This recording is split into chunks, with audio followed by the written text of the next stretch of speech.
We were approaching the technological simulation of consciousness when the creative process of knowing collectively and corporately extended to the whole of human society. McLuhan said, "The medium is the message, but what we should take into account is that this message is more like a warning about the threat the power possesses and the risk of being ignoring that threat.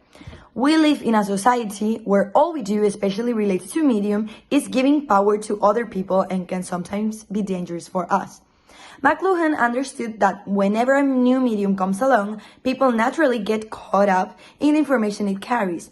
People care about the news in the newspaper, the music on the radio, or shows on the TV, for example.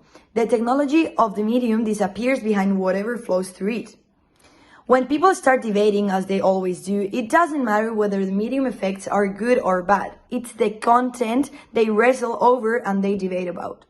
This happens many times. I'm sure that all the population have not only been involved in this kind of debates and conversations, but also have heard people debating about them. Carr provides a lot of evidence for the Toronto School perspective seen with Innes and McLuhan that the influence of media is intrinsic to their technological nature. Especially with Carr's lengthy discussion on hyperlinks, he would be referring to what McLuhan would have categorized as a cool media, with more inclusive participation required from the audience, scrolling, skimming, clicking. And just as McLuhan had the theory that a technology channel is an extension of one sense while it has an impact on another, that it may enhance one sense and numb another, Carr discusses the implications of the somatosensory multitasking that is demanded by the net, and that although some combos of audio and visual have been shown by educators to enhance learning, the overall old hope that the diverse and simultaneous stimulus of the internet and the easy access to connected articles through hyperlinks would enhance learning was starkly misproven. Multitasking has become a distraction to our somatosensory system when we ultimately lose out on our ability to understand, especially with what neuroscientists call switching costs and all the reorienting we tax our brains to do even just when the ding of our friend texting us sounds out next to the essay on our computer screen. Okay, so following the discourse that Lily stated earlier, in his work, Nicholas Carr brilliantly describes the way that information presented nowadays on the internet has promoted, but still does, a chaotic and distracting media experience.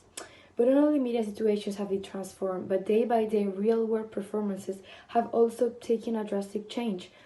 With our portable devices now more present than ever, we engage with that information differently. For example, to give an accurate and honest experience, now in university we all engage with each other through virtual classrooms and online pages such as Aula Global, a website available for all students in the degree which provides us with relevant information about all of our courses. But that switch to the online world has developed in a way that now we all bring our laptop, iPad to class every day and scroll and click on our screens instead of writing down on paper. We don't read our lectures from books like we used to, but even libraries have changed. Now, if I want to search for an article for my media theory presentation next week, I will look it up on the Youth C3M library available for all students instead on a present one. With advanced links and data tracking, the hyperlinks and pop-up ads, etc., they all lead us to down the rabbit hole of our filter bubble. And it is so important to keep in mind that in the age of filter bubbles we are living in, we are not getting all the same links to click on, which gives us the bias that McLuhan discussed as a fish being in a fish tank and it not knowing that he is in water because it is its whole environment. I also wanted to give an example about how that internet attracts us and